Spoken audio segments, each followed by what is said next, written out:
Om Swastiastu. Mohon izin Profesor dan Dokter. Perkenalkan, nama saya Putu Ayumas Aryananda Mahotama dengan NIM 2509511025. Saya berasal dari kelas A dan pada video ini saya akan menjelaskan mengenai kasus dan juga mengenai 4 praktikum yang telah saya lakukan.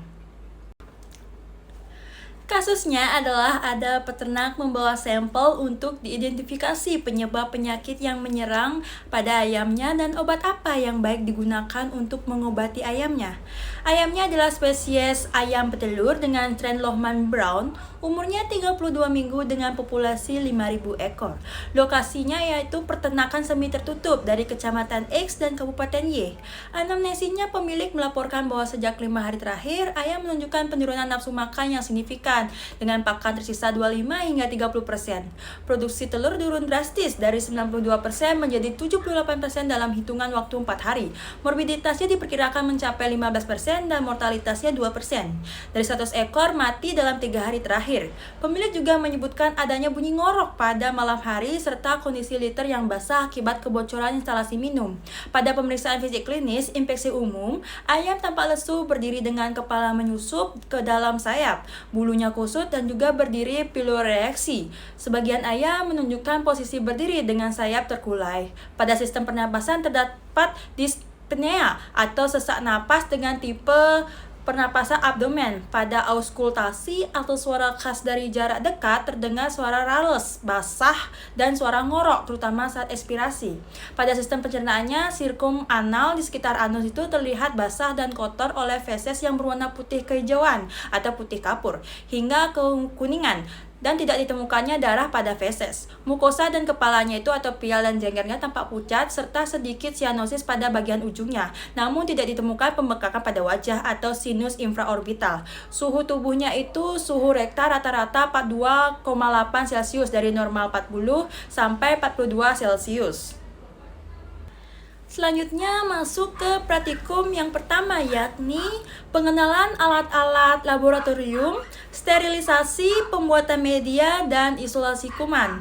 Pada praktikum pertama memerlukan alat dan bahan. Alat dan bahannya itu terdiri dari cawan Petri, ose steril, api Bunsen, inkubator, lemari pendingin, autoclave, mikroskop, hot plate steril, dan juga timbangan. Selanjutnya ada sampel, nutrien agar, mekongke agar, dan emba agar. Cara kerjanya itu pertama, panaskan ose menggunakan api Bunsen untuk mensterilkan.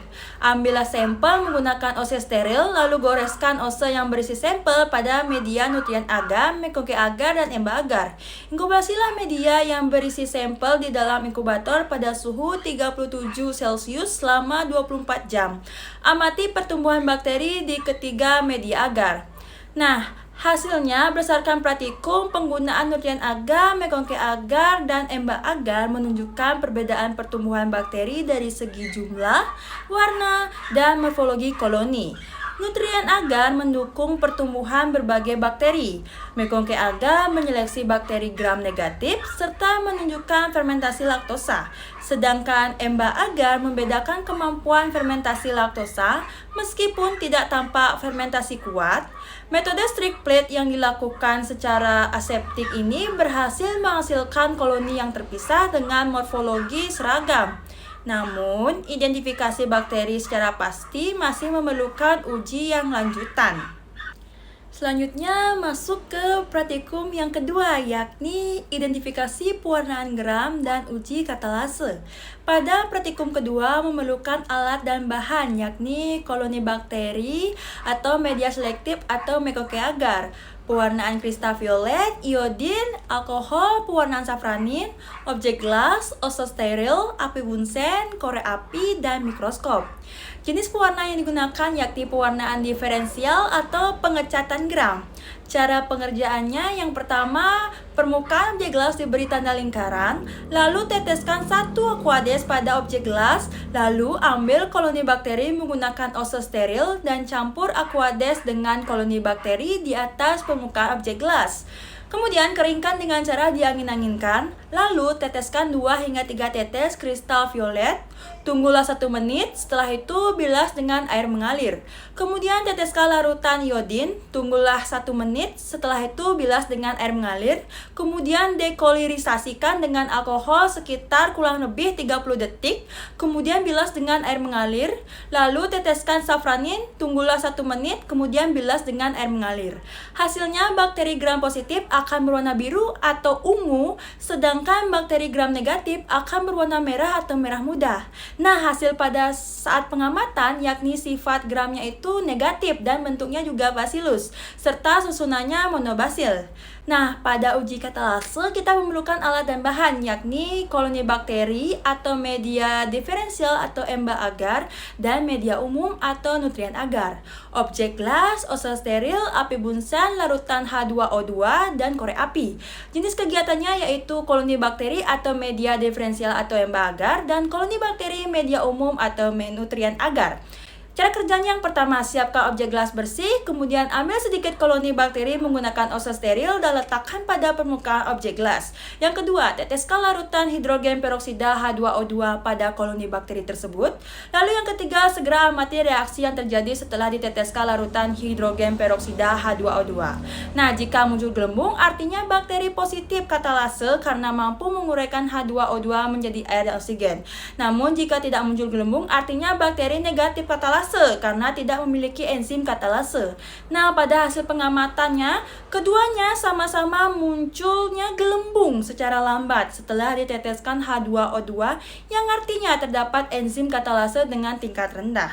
Nah, pembahasannya pada hasil praktikum, bakteri yang diamati tergolong gram negatif dengan bentuk basil atau batang dan susunannya monobasil atau tunggal yang menunjukkan bahwa bakteri memiliki dinding sel tipis dengan lapisan peptidoglikan yang rendah.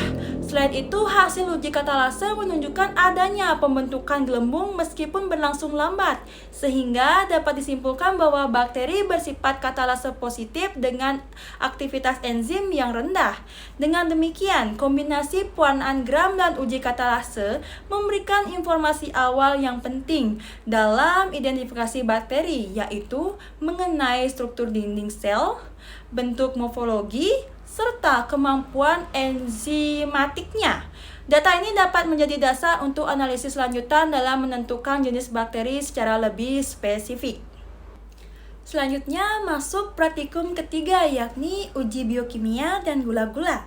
Pada praktikum ketiga memerlukan alat dan bahan media seperti triple sugar iron agar atau TSI agar, sulfide indole motility atau SIM, menthyl red Voges proscourer atau MRVP, simon citrat agar atau SCA, glukosa, laktosa, biakan bakteri, tisu, alkohol, api bunsen, oso steril, dan inkubator. Jenis media yang digunakan yakni TSI, SIM, MR, VP, SCA, dan glukosa, serta telah saya tampilkan pada layar cara kerjanya. Berdasarkan hasil pengamatan pada media TSI, itu asid selain berwarna kuning, asid bat berwarna kuning dan terdapat gas dan H2S hasilnya itu negatif. Pada SIM, H2S itu hasilnya negatif, indolnya hasilnya positif, motilitasnya hasilnya positif. Pada uji MR hasilnya positif, sedangkan pada uji VP itu hasilnya negatif. Pada SCA hasilnya negatif dan terakhir pada glukosa hasilnya positif karena terdapat perubahan warna dan juga terdapat gas. Nah, berdasarkan seluruh hasil uji biokimia dan fermentasi gula, dapat disimpulkan bahwa bakteri yang diuji memiliki kemampuan memfermentasi karbohidrat sederhana seperti glukosa dan laktosa dengan menghasilkan asam dan gas, namun tidak menghasilkan H2S. Bakteri juga menunjukkan sifat motil dan mampu memproduksi indol yang menandakan adanya aktivitas enzim triptofanase. Selain itu, bakteri melakukan fermentasi melalui jalur campuran asam, yakni MR positif, tetapi tidak menghasilkan aseton, yang hasilnya VP-nya negatif. Hasil uji sitrat yang negatif menunjukkan bahwa bakteri tidak mampu menggunakan sitrat sebagai sumber karbon tunggal.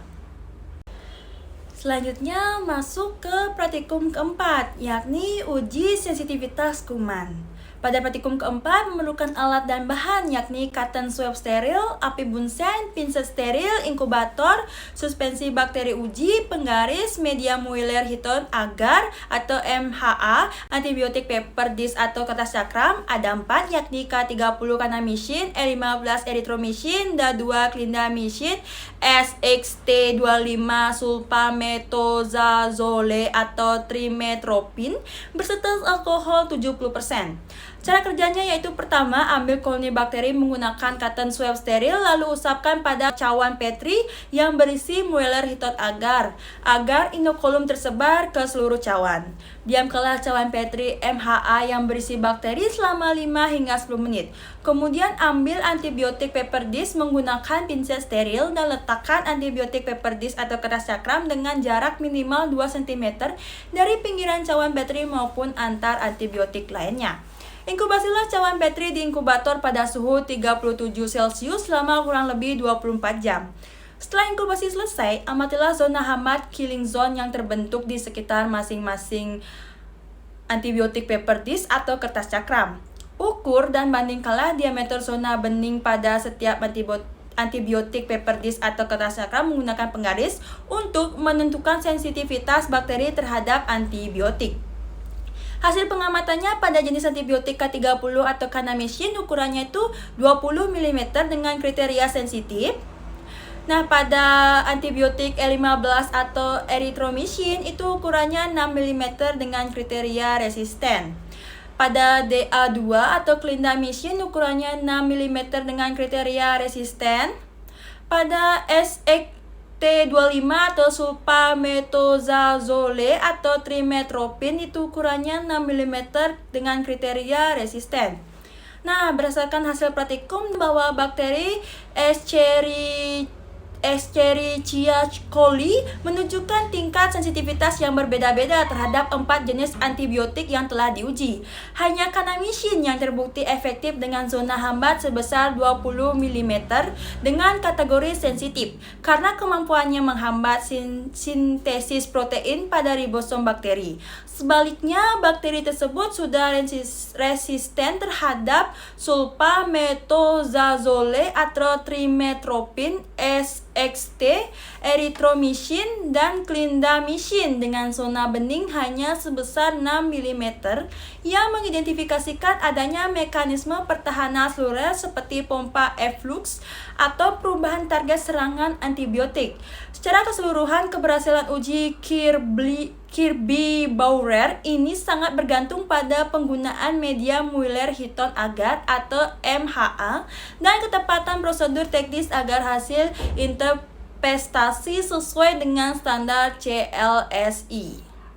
Nah, kesimpulannya berdasarkan hasil praktikum, bakteri yang diuji teridentifikasi sebagai bakteri gram negatif yang berbentuk monobasil dengan profil metabolisme khas kelompok bakteri enterik yang secara spesifik menunjukkan karakteristik Escherichia coli atau E. coli. Bakteri ini memiliki kemampuan fermentasi laktosa dan glukosa yang menghasilkan asam dan juga gas dan bersifat katalase positif, motil, serta menghasilkan indol dan juga menggunakan jalur fermentasi asam campuran yang MR-nya positif, VP negatif, sitrat juga negatif. Dalam uji sensitivitas antibiotik, bakteri ini terbukti sensitif terhadap kanamycin dengan zona hambat sebesar 20 mm namun telah menunjukkan resistensi terhadap sulfametozazole atau trimethoprim, erythromycin, dan clindamycin yang mengidentifikasikan adanya mekanisme pertahanan seluler yang spesifik terhadap golongan antibiotik tersebut. Baik, itu dia mengenai penjelasan kasus, mengenai penjelasan 4 praktikum dan juga kesimpulannya. Jika ada salah kata, saya mohon maaf, dan jika ada kekurangan, saya juga mohon maaf. Saya akhiri dengan Pramesanti. Om Santi Santi Santi Om. Terima kasih.